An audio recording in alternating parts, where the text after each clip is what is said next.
yet another dump truck to try and fix. This one I actually need to use. So got those other two, orange horrible ones, they're going to take too long. I need one now. Bought this, it was on eBay. Made the guy an offer and he accepted it. I had to get it recovered here on a truck. It's a 1.5 ton, but it's got a swivel dump on it, which is nice, which is manual, and a 2-cylinder Lister diesel. It's 4-wheel drive, which is nice, and it's got, that is the hydraulic steering ram, so it's got power steering. It was not expensive. The seller's description was, it's a bitch to start. It's very old. It's an old Winget machine. I think it's from the 70s. I found some literature for them. I think they're from the 70s. It's not massive. It's just tall. The seat's very high because it's on top of the engine. It actually looks all right. They said it'd been garaged for quite a while. If you look at all the metalwork, it's actually reasonable. There's very little in the way of rust on this machine. It's obviously been painted. I don't think it would have been red originally. It wasn't painted to sell it. This was painted a long time ago. The only real rust that I found is this floor plate here. It's a bit blown, but it's solid. See the original colour in there, a bit of an orange. So things to look at on this. We've got the handbrake mechanism. You've got your engine, there, gearbox, which is then standard 40M, I think, dumper gearbox. That's the handbrake, which is like a disc with that, which is run by this mechanism here, which is a cable, runs up to the handbrake mechanism. I can tell you now that that is seized solid. Although I have noticed that there is a grease point on the handbrake cable, so you never know, I might get that working. Transfer case drops the drive down to here. It goes to both axles. These are Salisbury axles, which are like Land Rover axles, pretty much. Brakes don't work. I've already sat on it and tried that. The clutch feels like a clutch. The accelerator is a bit sticky. The brakes, that is literally solid. Very strange braking mechanism.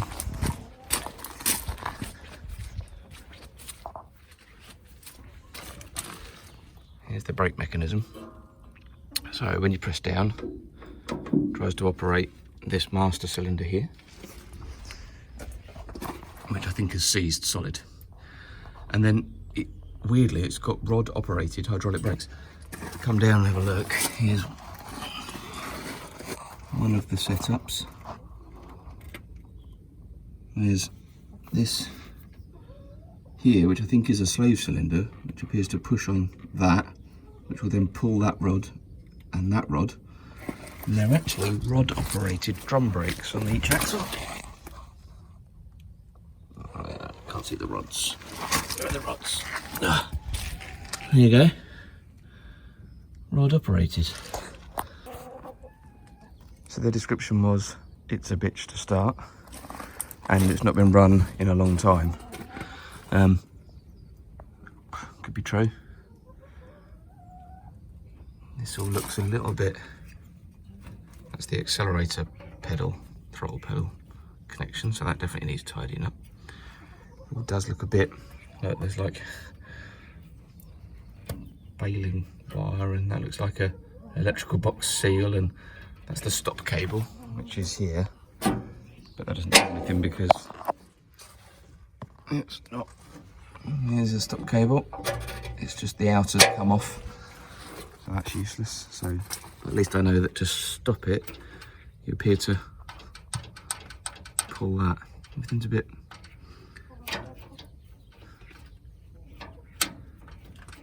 seems okay, but I think this needs some oil. Label there, so Petter PH2 engine. And I will have to have a look at the numbers, but chances are it's 1977 is what I'm thinking. But I'll confirm that. That's the decompression lever, which I had to look at a manual. I'm not familiar with these. push it up, I think, to decompress. Goes both ways. I think it's up. And that's actually linking both cylinders together. Pull that down. Bit of play there, I don't think that matters. Yeah, I think we get on and have a go. Box there with the starting handle. Swap hands, need to press the little. It turns nicely. I think I read in the handbook before I try and start it that these are like priming levers. You can pull them. Oh, is that meant to do that? Don't really know what that does. Does this one move? Oh, blimey.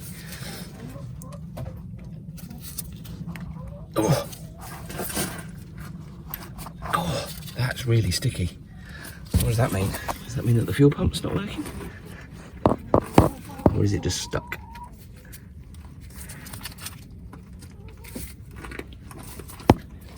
Oh.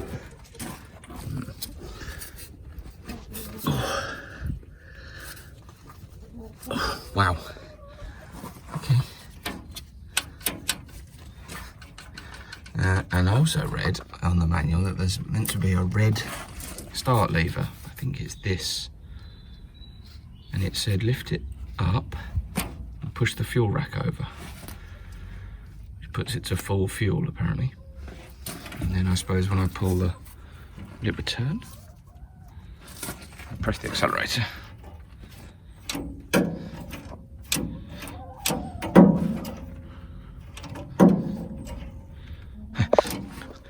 Something's wrong here.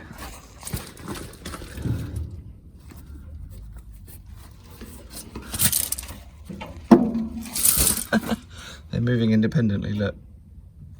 If I push that down, that stops.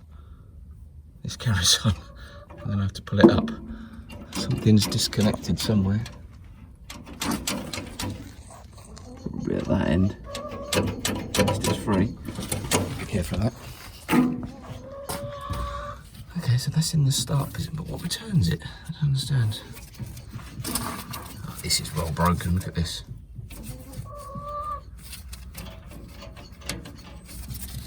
So when that pulls, twist this. I think this is probably meant to be some kind of stop as well, but what is going on with that? Because that's not stopping anything. Oh, it's a full throttle stop. Okay.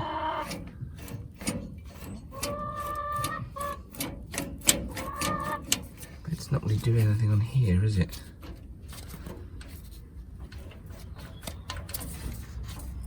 Oh, let's give it a go. Let's pull that.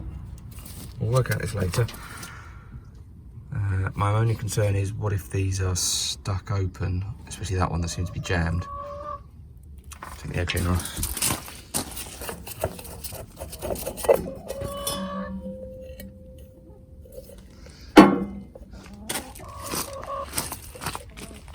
You look after that.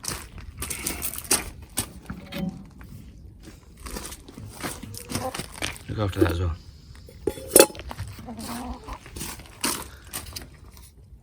At least I could block that off now if it runs away. Give it a go.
Chickens are shouting at me because they've knocked their food over.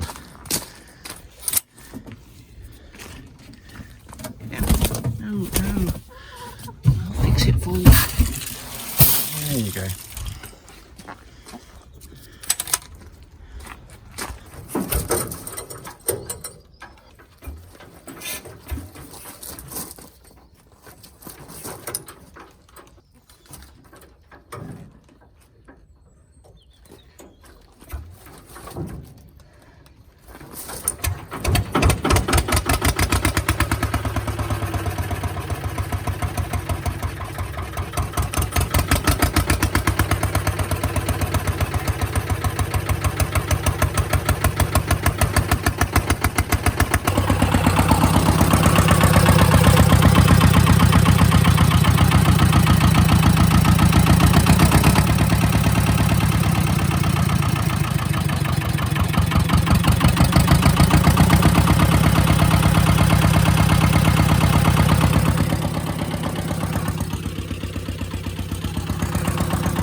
Turns out that's a speed governor.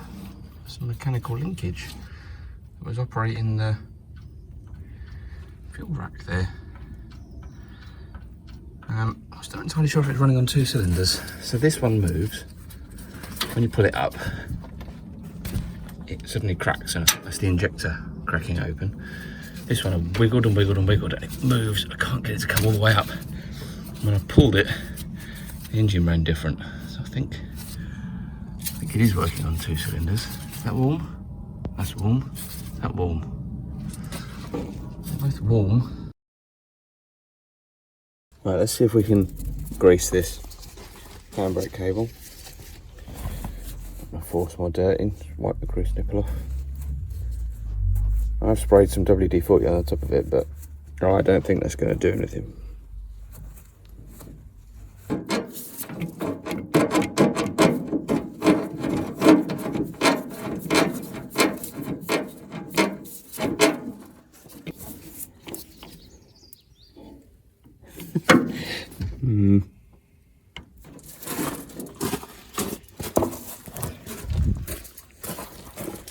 There we go.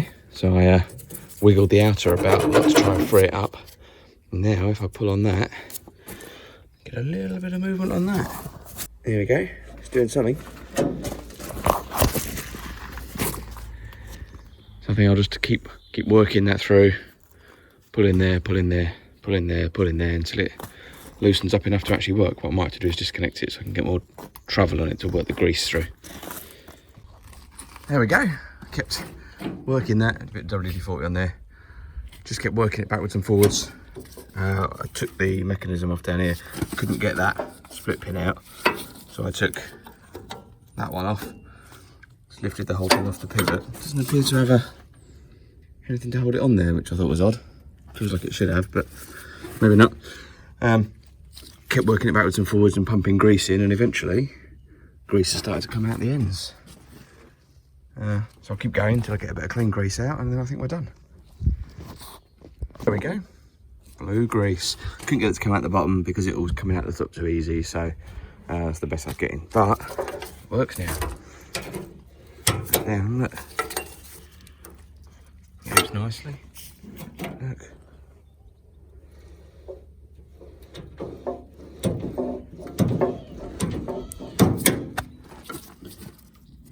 Bit of grease on that pivot. Let's knock that down a bit.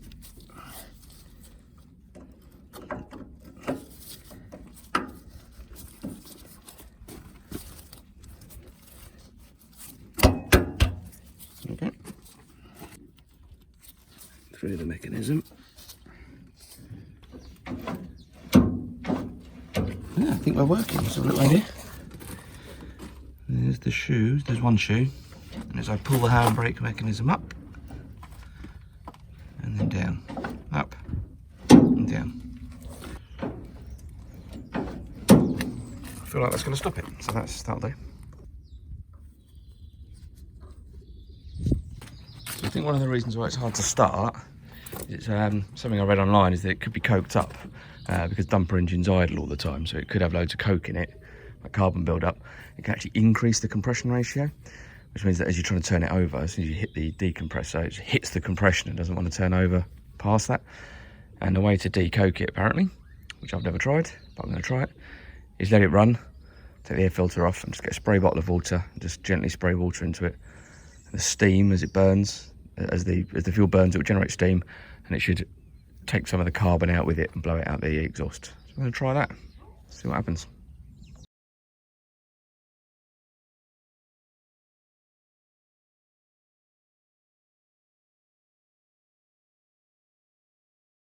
So I've changed the stop cable because at the moment the only way to use it is to grab hold of it and pull, and you should be able to pull the knob. It's stuck.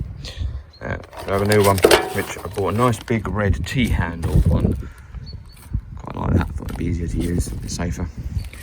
So I'm going to swap that out.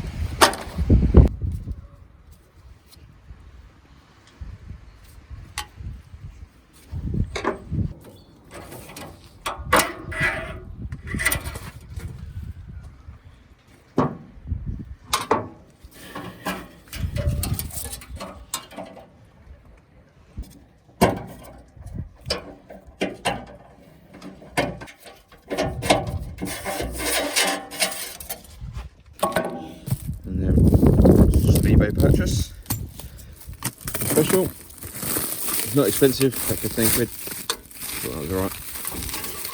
It's going to be too long. I'd rather that than too short. Cut it down. Right, with any luck, it's going to be the same size and it'll go through the same hole.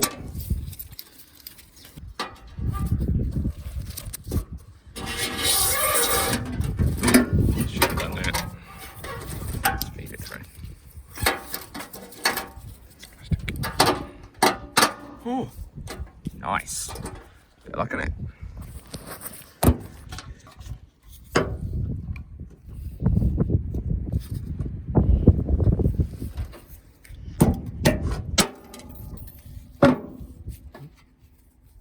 It works. Does the plastic covered stuff go through there? No.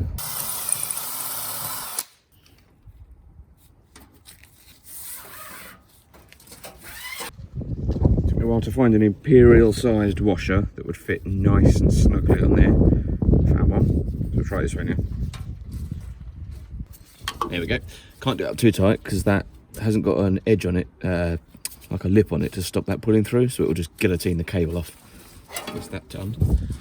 And then we'll choose a length down to about where my thumb is, I reckon. I'll chop that off.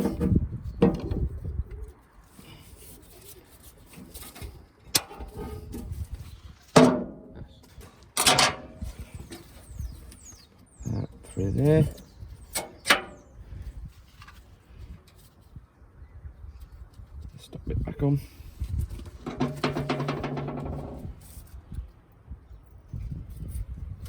There they go. Not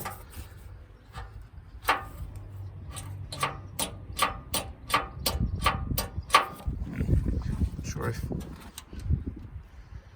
if there's enough free play in there, or if that's going to add any tension on that. I don't think so, because throttle up. Yeah. Yeah, it's too tight. Loosen that off. Like that. Throttle linkage now. Let's just take it apart. I don't know if I'm going to be able to fix it. I think there might be too much wear in all these parts, but I don't know, and that's wrong. So let's take it apart, take this bit and this bit off, and see if there's anything we can do with it.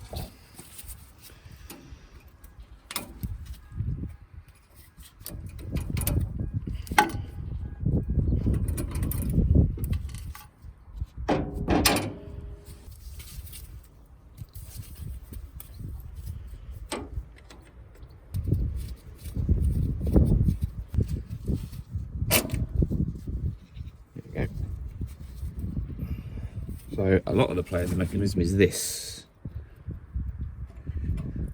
which is a very sloppy fit. I'll have a think about what we can do about that. And then we've got this. Is that? Oh, is that just sitting there? Okay. Lift it out then. Didn't know that. And then that's just held on with a spring. And there is what appears to be the remnants in there of a split pin. There's a lot of play in that as well. Oh dear. That's going to be difficult to fit. That looks like that's brass. I don't really want to be building a whole new pin here. I'll see what I've got and what I can find. It's not crucial that it's perfect, but it could be better. I think if I can just do a mild improvement on each bit, it'll be a lot nicer.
Well, it's not perfect, but putting the washers on, doing the nut up a bit better, has really taken a lot of the play out of that.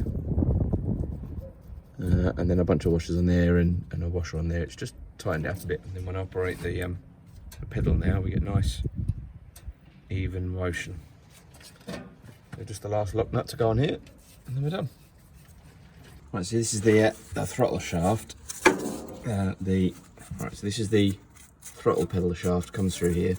See, when I push it, pull it, carries on turning a bit, and then back, turns a bit. I think that's a pin, so I'm going to try and knock it out.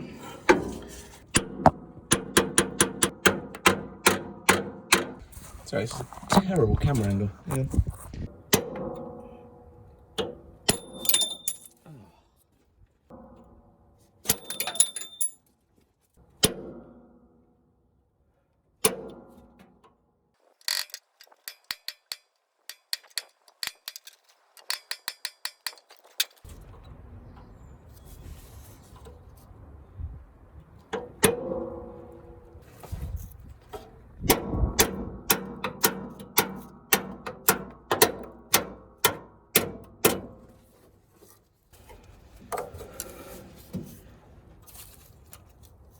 Oh, interesting.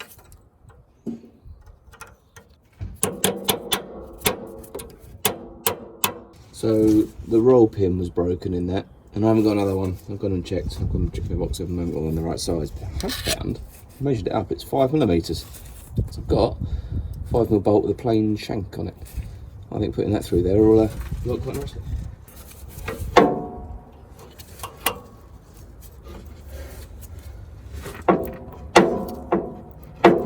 Wiggle that in there.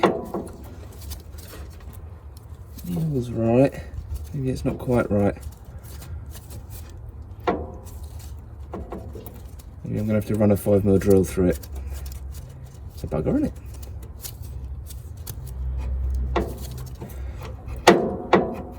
I think I can tap it in. Let's try that.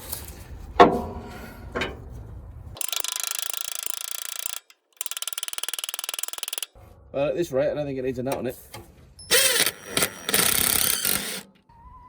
A couple more minor adjustments to make. This is really stiff, and it's the fuel pump, like priming lever. That one's really stiff still.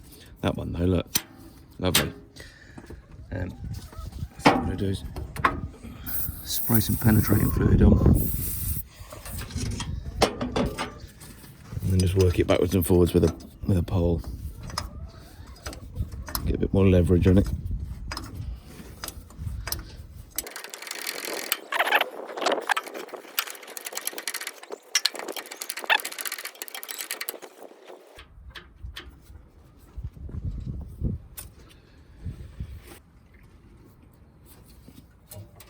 Yep, just a washer.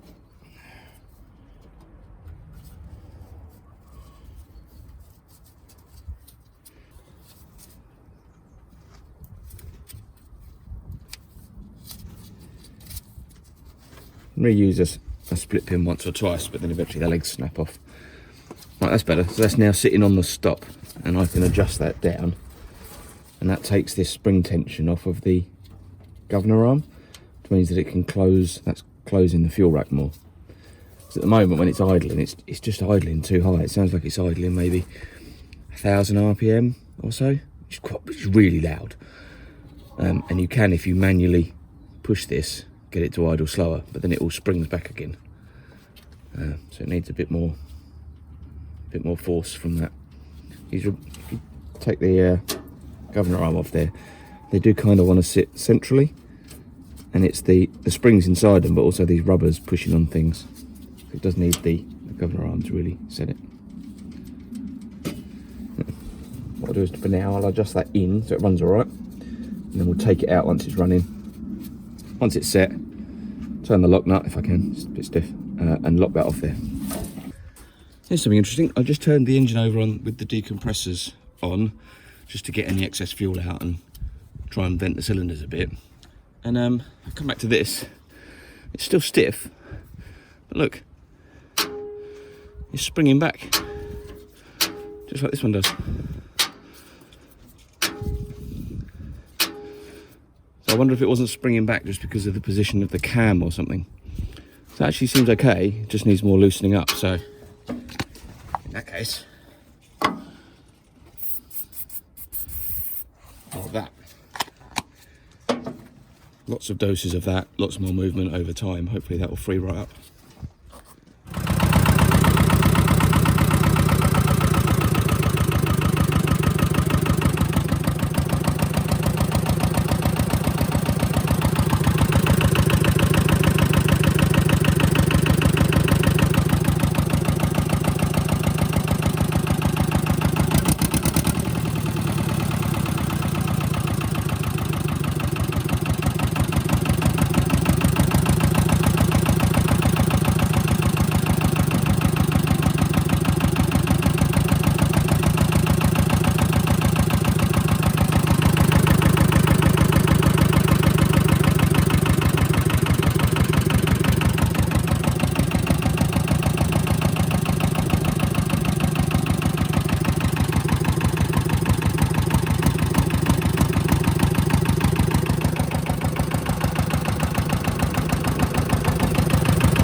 quieten the machine down a little bit when it's idling. I've used it for a couple of little bits at this point. Moved about 3 dumper loads of earth, and it's deafening when it's sitting there idling, but it's such a horrible thing to start at the moment.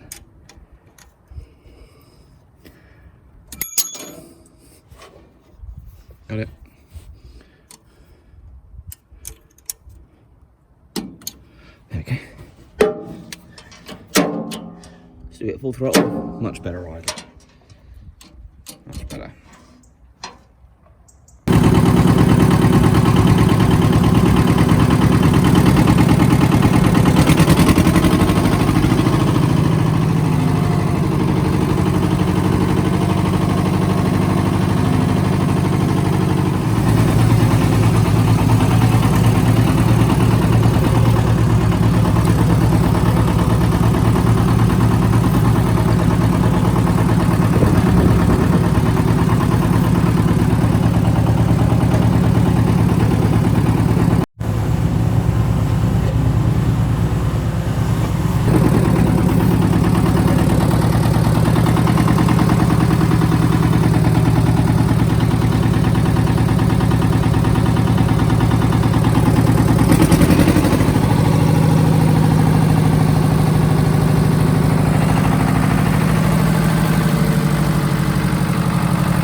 Right, so I managed to do a little bit of work on this, but I was doing it in the pouring rain and dark, so I couldn't really video it.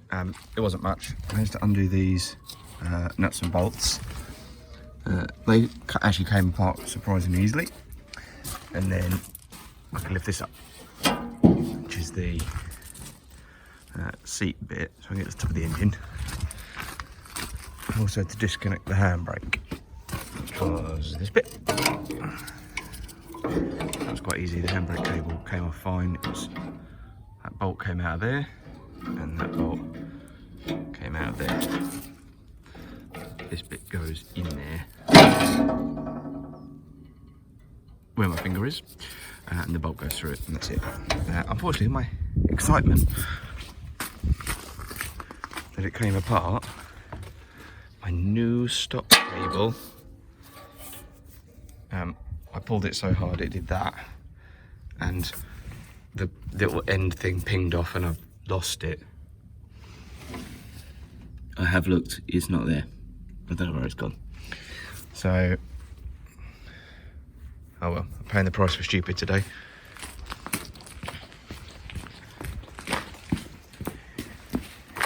Here's the new stop cable again. And I went and rummaged and I found another stop end to put on it. Brilliant. I should better lift the seat up now. Not the seat, the thing. Let's take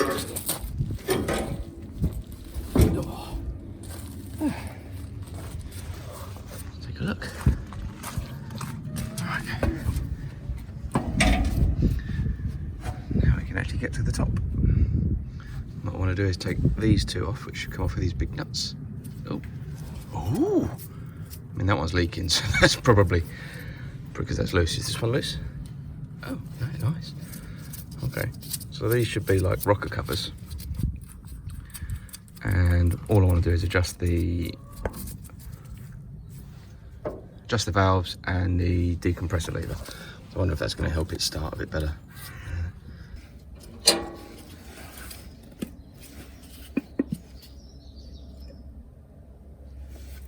Oh, that'd be why there's oil around this one. It's a cork seal that's come off. Let's take it off. I'll go try and flatten that out under something, and hopefully it'll go back on. So that's the. Can we see that? Can you see what I'm looking at? Let's have a little zoom in. There we go. So that's the decompressor. You can see it just pushes down on that valve there. So we need to set the engine to top dead centre, both valves closed. I don't know how to set these to top dead centre, so I'm just going to turn it until I see what appears to be the valve shut. Should better work it out. This is really hard because the handle's nowhere near the rest of it. Up on exhaust. Down on intake, coming up. Ah, and I heard the injector fire, so that must be top of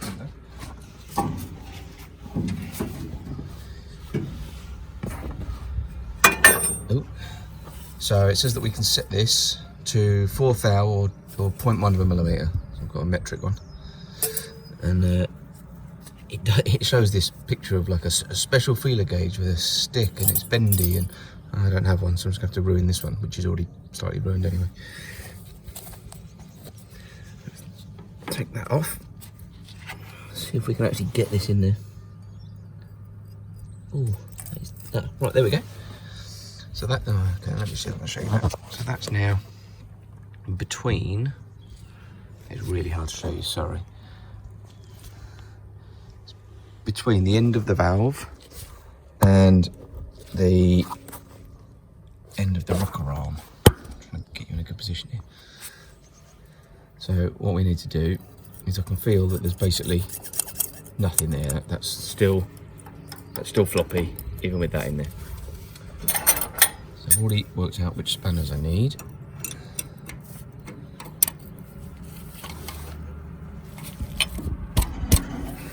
Oh, that's tight. Gonna manage to get it on there like that. Cool. Okay. And we should better adjust that now. Yeah. Feel. Hold the lock nut still. Give it. I need to loosen the lock nut actually. Give it a little turn. Give it a little tighten. Way loose.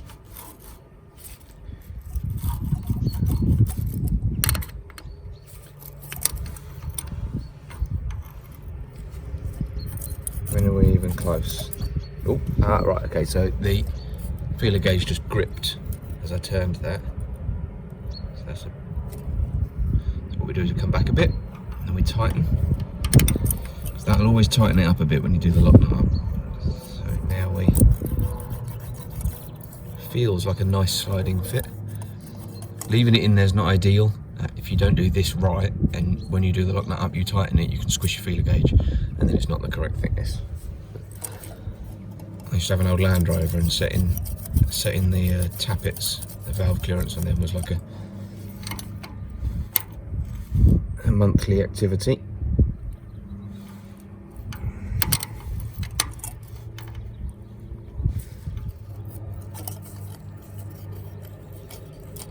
It's kind of like a tight sliding fit now. I mean, that was quite happy with that. That was pretty bad. Yeah, I can drag that through now.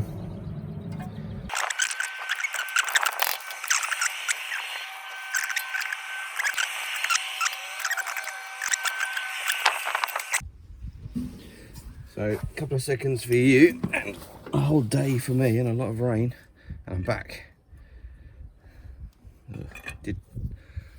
When it rained, I did put this down over it. That is oil in there. There's not water. That's fine. I was literally still in the middle of this one, wasn't I? Did we get it done? Can't remember. It felt like a tight sliding fit. It's probably done.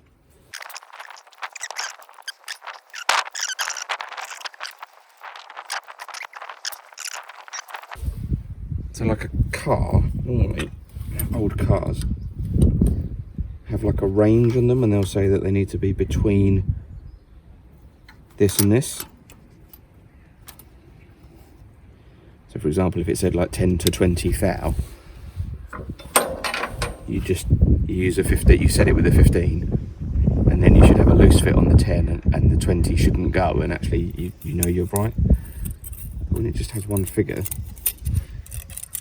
you have to kind of go with a tight sliding fit. It's just a bit annoying.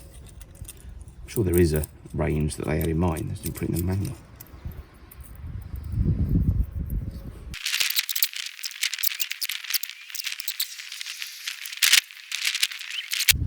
And then the next job is to set the decompressor. So move that. And it says undo that.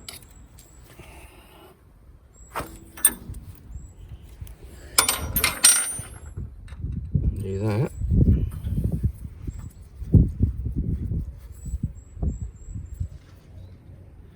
I mean, that's a bit of a problem, isn't it? But let's set it to as vertical as we can.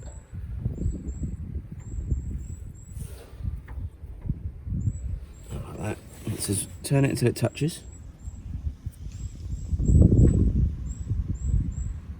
It's touching.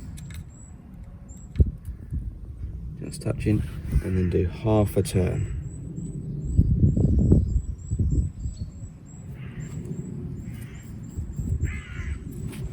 And it says don't do any more, or you could risk piston to valve contact.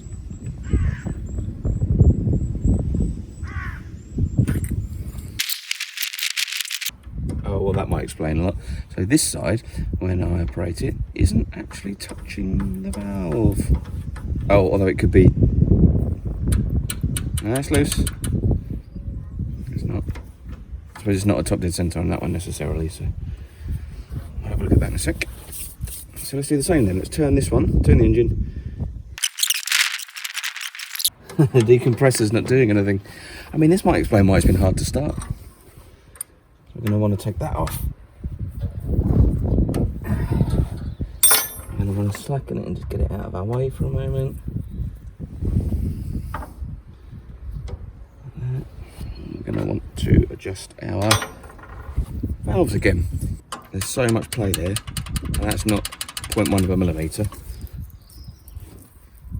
which would be that one. What do you reckon, 0.4? I don't think I'm going to get that in there, but let's try it. It's a bit stiff. Yeah, 0.4 straight through. I can't actually get a 0.6 in there, but I reckon we could be up to about 0.6 or maybe a whole millimetre there. Maybe more there. That is loose.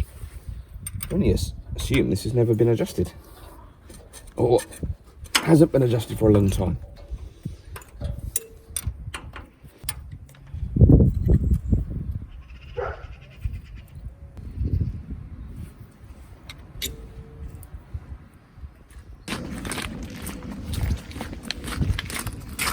Oh, let's get this sorted. Give me a minute, I'll have that one back on, sort that out. I'll put the stop cable back, the new one, with all this slack, because it's not going to catch in anything over there, but it will mean that the next time someone lifts that, not me, the next owner I'd imagine, they won't do the same thing and need to buy a new stop cable. Yay. Hopefully a quick and easy job to do.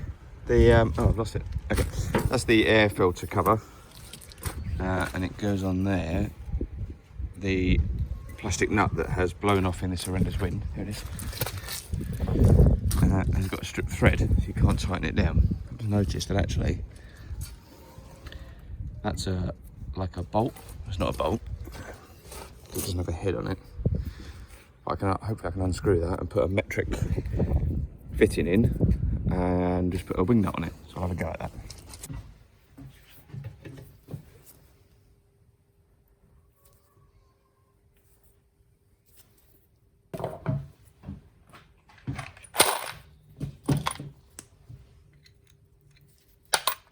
Ooh.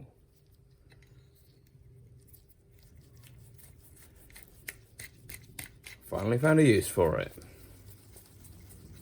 You know I would.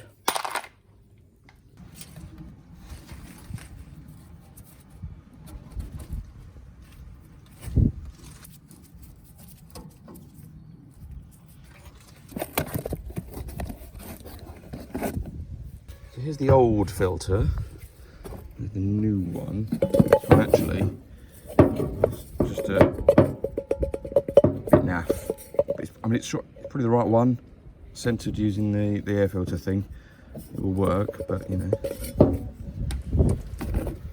The new one, look at that, fits perfectly. The end is fitted in there just right. Let's have this on.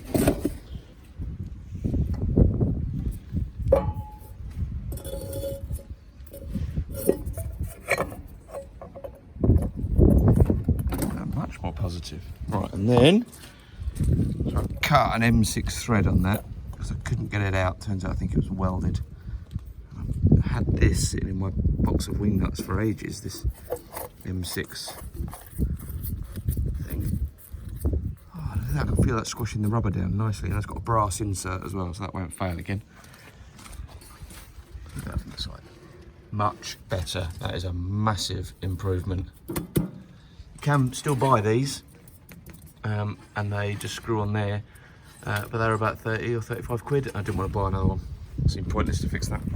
That's cost me essentially nothing. Time to tackle the fuel filter and the oil filter. I've already sized up some sockets. Get on and do that. Good work, wind.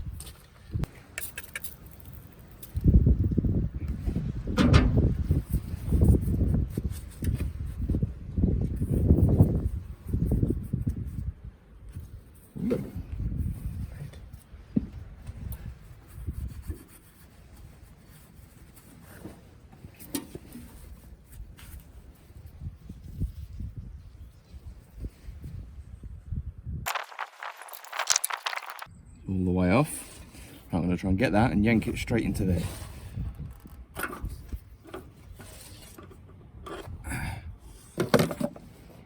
Done. Like that. Alright, bit of a cluttered workbench today. Okay. Get another rag for a second. And let's see what the new one comes with. New filter. Check it's the right size. Looks right. Oh, drippage.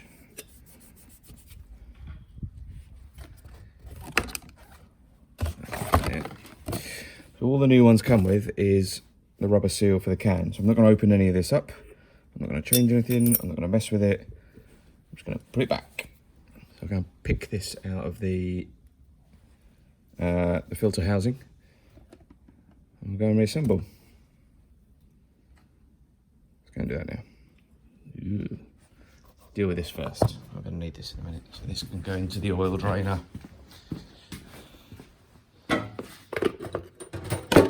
Along with the Nissan timing chain.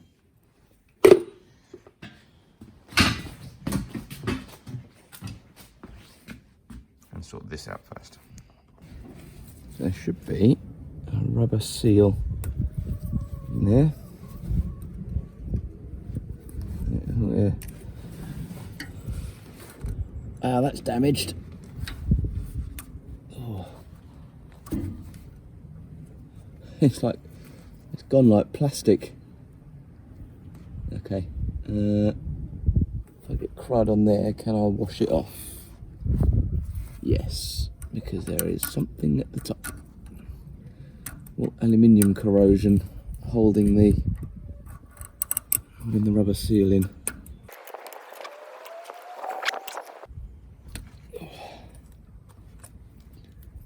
There we go.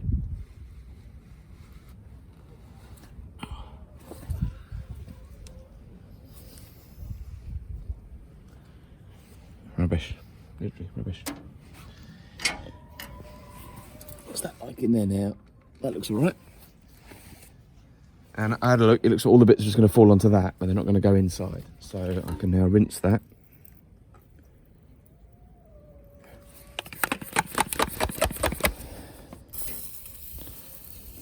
Any little bits will wash out.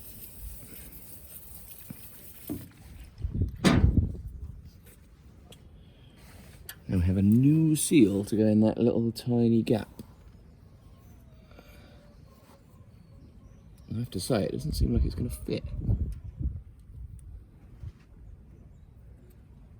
Is it the right size? No. No, that seal is not the right size. Interesting. So the rubber seal for the oil filter is definitely wrong, comparing the thickness of them. The difference and the diameter is different, but the oil filter itself seems to be the right one. So a bit of a bodge going to happen here.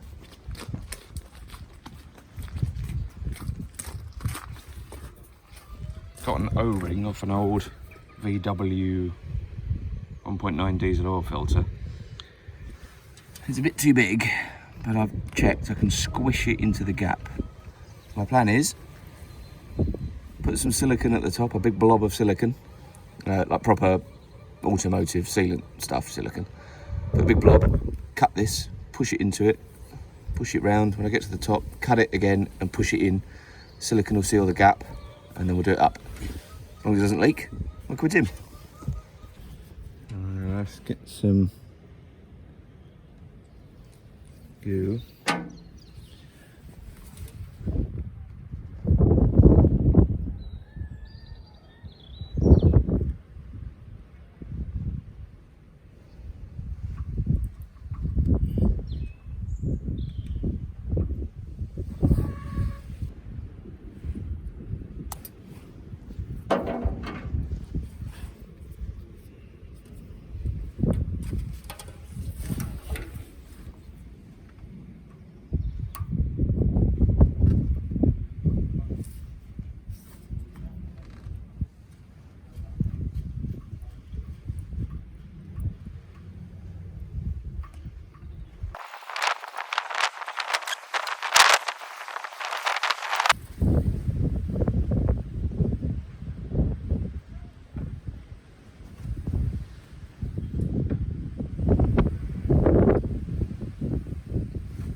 Okay, that should work.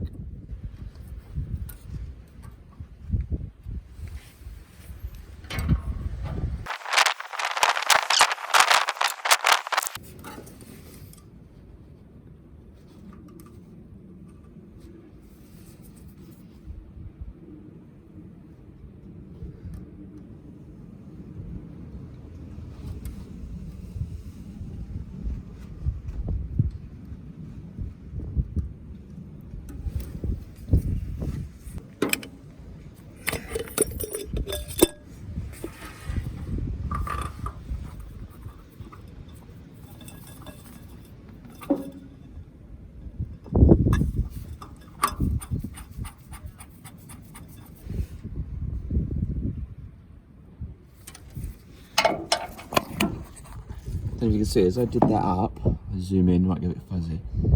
Tiny little bit of the goo squeezed out, which means I think that's nice and gooed up around that join in the O-ring. We'll see if it works. If not, I'll have to try and tighten that new seal. I don't really want to. I'm going to take the fuel filter off. There's no valve, there's no shut-off valve to shut off the fuel tank, which is obviously gravity fed, and it's filter like here. Very old diesel. This is in relatively good condition. I'm going to try a pipe squeeze on this to shut the fuel flow off. There might be, I don't know, there might be a valve or something that when you take that off, it shuts the fuel off, but I seriously doubt it. So I'll do that first.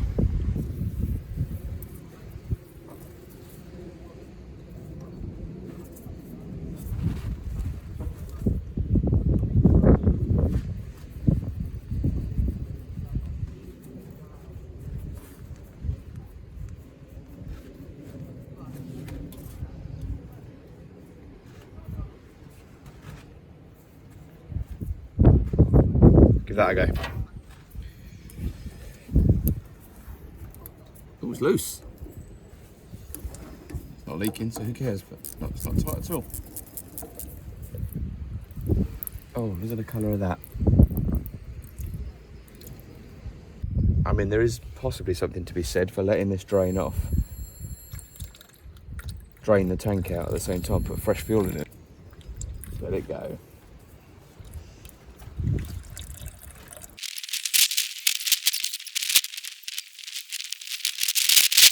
Oh, look at this, I'm scraping the bottom of the tank. Look, watch the hose.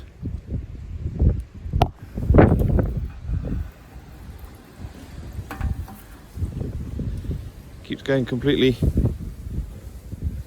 There you go, it goes black with all the goo that I'm scraping out. Ooh. Ooh. Oh, at least it's not still in there. Clogging up with goo from the tank. Yeah.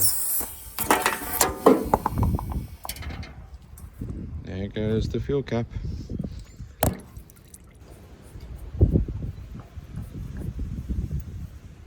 Ugh.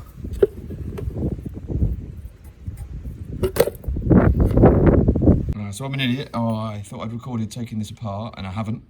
But that's the oil filter that just came out with the rubber seals. This is after I've cleaned it. I'm going to go and properly clean this out now and give it a scrub. See if we can't get some of this mud out of it. So here we go, cleaned up as best I can. There was a bit of rust in there, but that's this rusting. And it goes on the dirty side anyway, so I'm not going to panic. Get some of these new seals out. So we have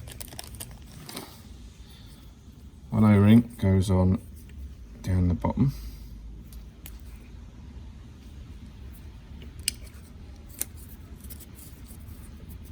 Down there.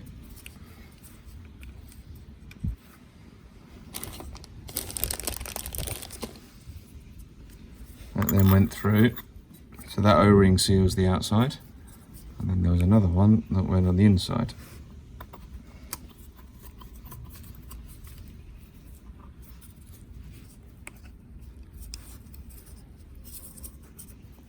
Yeah, I assume just maybe to hold it still or to help sealing, not sure. Then there's this one that sort of sits like that, I think. So we have a spring. This one I think just has to sit in the bottom. There's not really much I can do with it, but there was one in there, so let's refit it. That sits down, and that whole thing gets squashed up when you do it up, and the spring pressure pushes it up. Although the spring pressure pushing it up does rather imply that that rubber seal does nothing. Is it meant to go around there? I mean, that's a good point. For all I know, this has been assembled wrong. No, it's got a little divot in it, look. got a little divot for that O-ring to sit in. I'm pretty confident that that's right.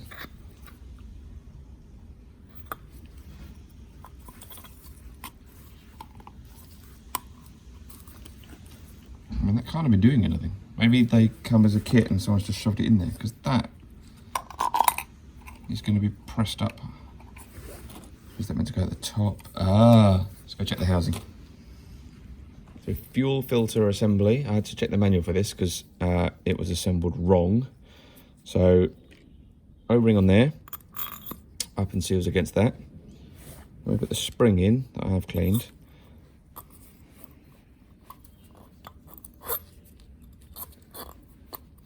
Yeah. And then it says put the washer in. There was no washer, so I've gone and found one that fits nicely. Then another seal. So then what we've got is a moving rubber seal that seals the bolt against that rubber seal. And then this goes on and seals against the rubber seal. So that stops fuel coming up the centre, because it should come around the outside of this through the paper to the centre, which is the clean bit, and then into the top. That becomes a spring-loaded floating filter like that. And then we have, oh, what have I done? One of these should be suitable for the housing, and I've taken the old one off, so it looks like it's going to be this one. And then there is somewhere that I flipped it, another rubber seal to go on there that actually fits on the housing and that pushes up against. So we'll go and find that now. Sorry for the angle, it's about the best I can get. So this one is meant to go on here.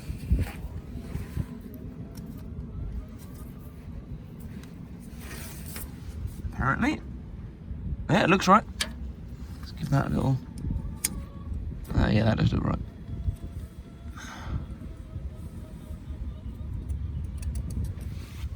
And then hopefully this one, unlike the oil filter, will be the right size. That's fiddly. I'm going to have to do it without the camera in the way. Hold on.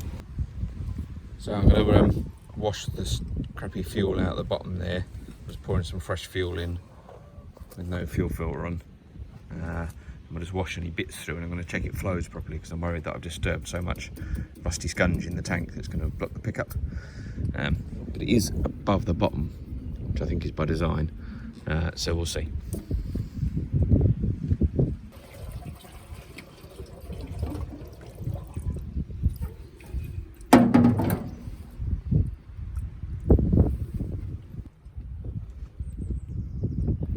That'll do.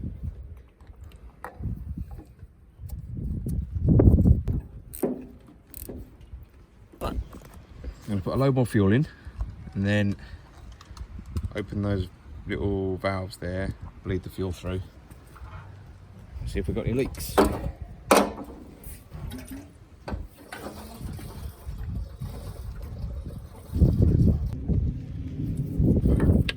Oh no.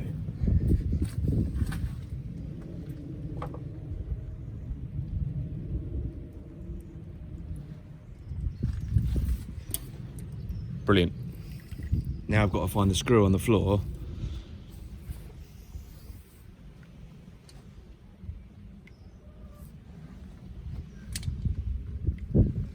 Oh, no way, I found it. I found it in the gravel. Whew.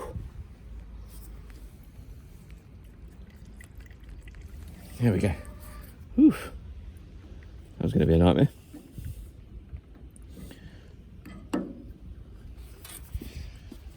That's the fuel filter full, and I think this is going to be the outlet one, so let's make sure there's no air in there either. Fuel.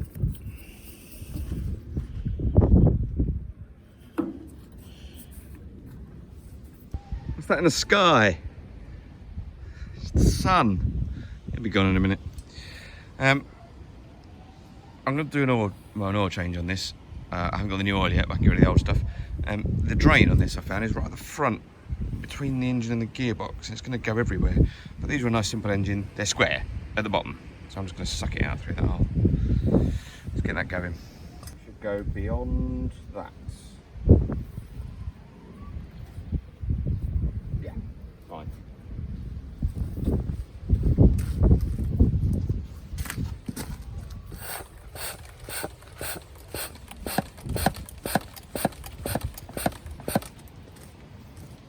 goes. We will come back in a bit.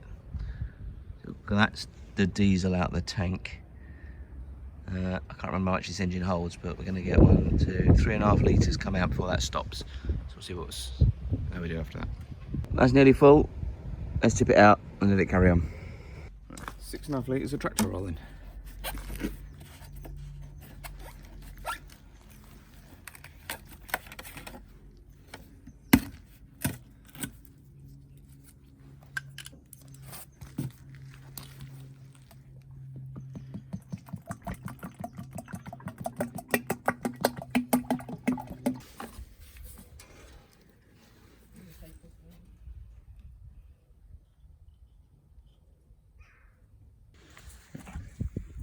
Litres.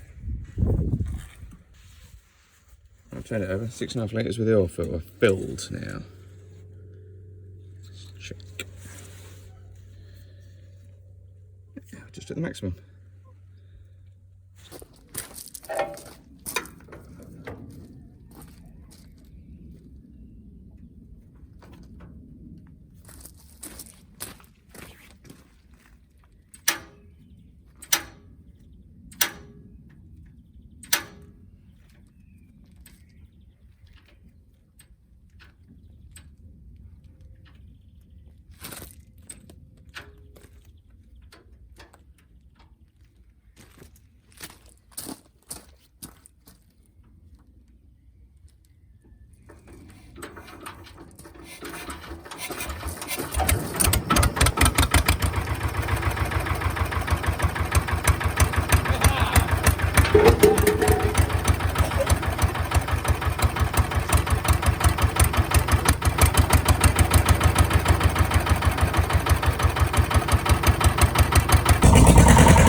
How well we're on since the service.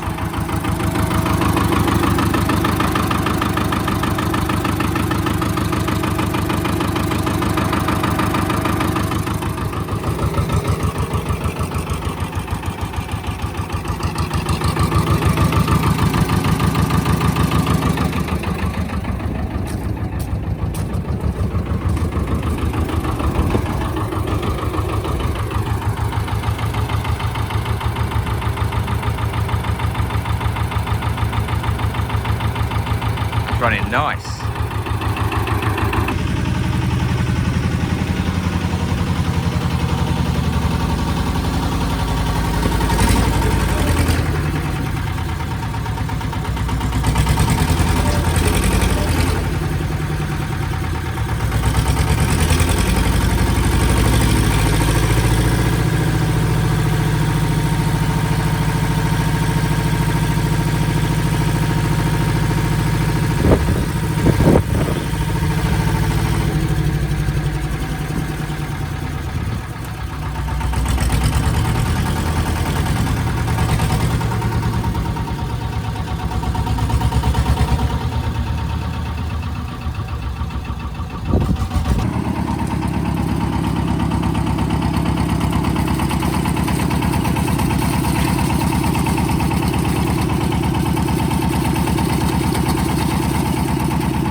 This is what you saw the dumper pouring concrete into. It's the base for the chicken house. We already had this bit, but we wanted to add a proper roof and a decent floor, so that's what that was for. And then the rest of the day, that we didn't record, but you saw some of the dirt being dumped and moved over here, and type 1 and stuff, was this concrete path that we laid with all the drains in for the shed. So yeah, not a bad dumper in the end. It did a job. I spent a little bit of money doing a few little jobs on it, but in the end it did loads of work. We didn't have to hire one, and then I sold it for a little bit more than I paid. So yeah, free hire effectively. So that's sold now. It sold pretty quickly once I advertised it. I think it only took about a week. It's nice to get rid of that one. Yeah, onwards and upwards, next project. Oh. Thanks for watching. Don't forget, always press the thumbs up button at the bottom. It shows that you actually like the video and I know what people do and don't like. Subscribe to the channel, you'll see what else I might be fixing and what other videos I'll do. Yeah, thanks very much. See you in the next one.